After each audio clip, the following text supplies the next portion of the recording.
Hello, in this video, I'm going to show you how to use your email or Microsoft application called Bookings to create a schedule where people can use to schedule an appointment with you, and you can have selected timeline for office hours where people can use from some of the time that you make yourself available for the meetings.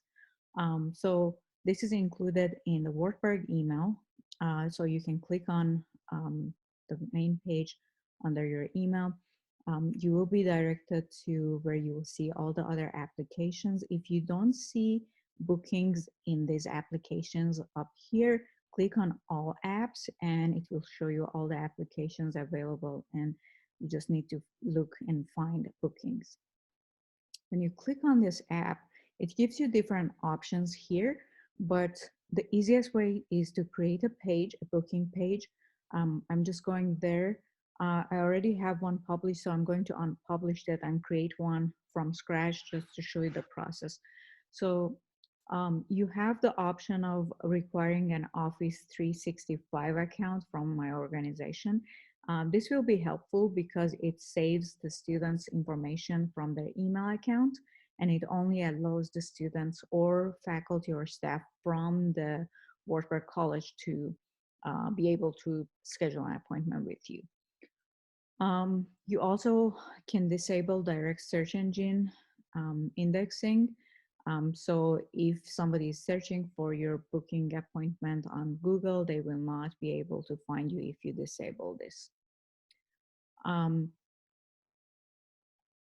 Here under the scheduling policy, you can add policies like, let's say I'm selecting half of a day on Monday that I want to make myself available for office hours.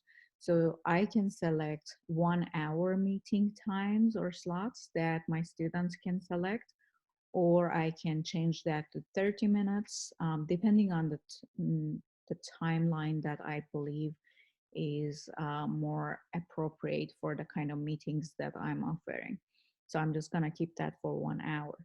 The minimum lead time and maximum lead time will help you make sure that the people who are trying to schedule an appointment with you are not scheduling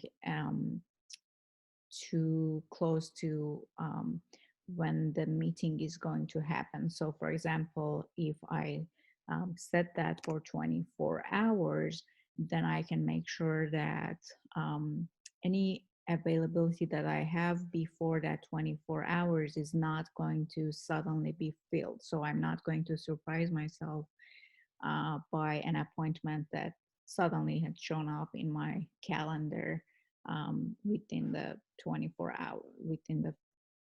24 hours or within a shorter time. So this is important to set up, I would say, at least 24 hours or 48 hours for yourself so that you can manage those appointment and not to be surprised by an appointment showing up in your calendar.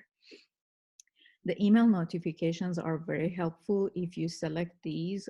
This first one will um, send an email to you, and also the second one send a meeting invite to the customer, which in this case is your students, staff, or colleagues. So they also receive an email confirmation that they have scheduled an appointment. I think this is very helpful because they will get that alert. You can select allow customers to choose a specific person. You don't need to, because this is going to be your own calendar. But if you're having scheduling for appointment, you can add other staffs. So I'm just going to remove that because I don't want people to have to select my calendar. That just adds a little bit of a um, um, challenge for those who may not be comfortable with this tool.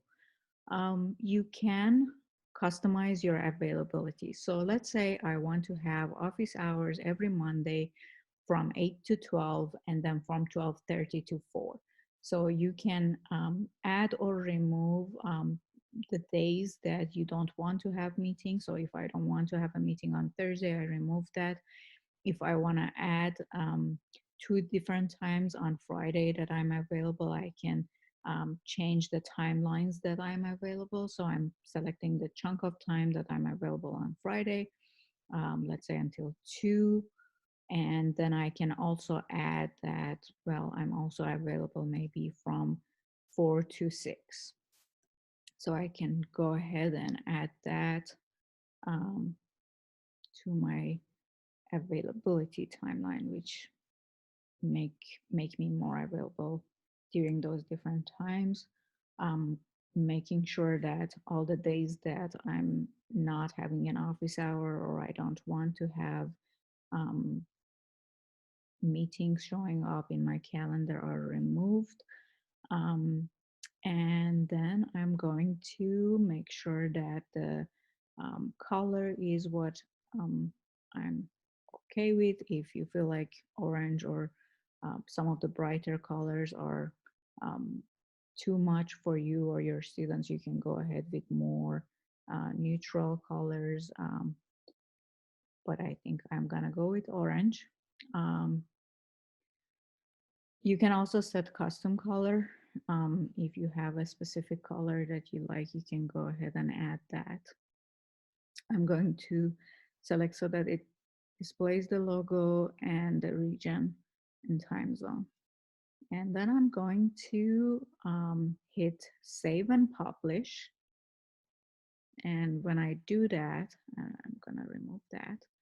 When I save and publish, it gives me the link that I can share with my student or my colleagues, or I can put that in my signature in the email.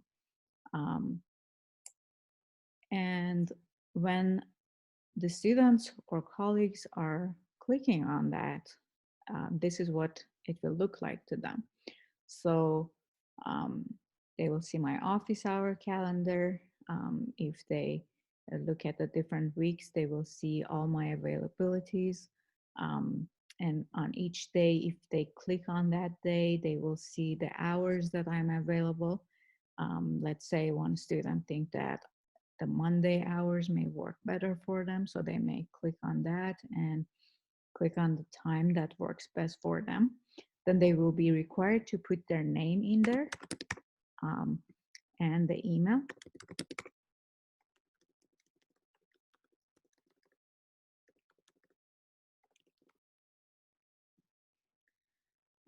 The other information is optional. So when the student hit book, you will get an email and they will get an email. So this is very nice.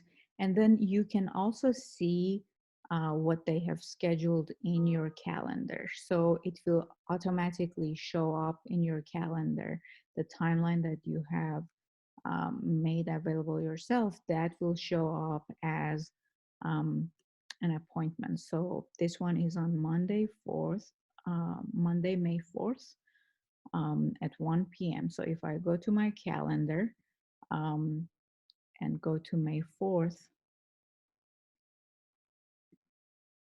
I will see that that appointment is showing up automatically in my calendar. So that's something helpful for sharing your office hours and making sure that it is linked with your calendar.